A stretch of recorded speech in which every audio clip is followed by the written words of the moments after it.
And so I opened my big mouth and told the crew that the Michelin from France, and it's a table of 6, they got their numbers, and they were like setting up cameras outside, so the Michelin walked in, and they did say, you know, you didn't need to tell the world that we were in, and so they kept me waiting another year.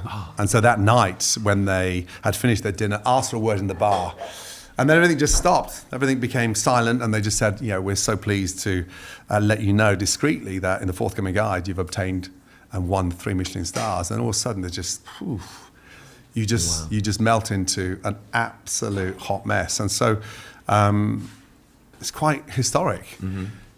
If I've learned one thing, is that you don't need to be a natural to cook. You can be taught. And so that's important for a lot of individuals out there thinking, is it my DNA? Is it because of grandma? Is it nonna? Is it my uncle? No. If you really want something that much, you can teach and be taught. So from the garnish, the fish, the meat, the sauce, the herbs, and it just comes together. And it's like high octane, obviously, like every night when you're in there. Well, how do you unwind after that? Like when you finish, how do you go from the high octane of a kitchen to, you know, being at home with the kids? I would always do, and I still do actually, is cycle home, because it just winds you down. You used to run home for a while. Yeah, I got under a huge amount of pressure when we first opened Royal Hospital Road, and so my father-in-law gave me a ticket for the marathon.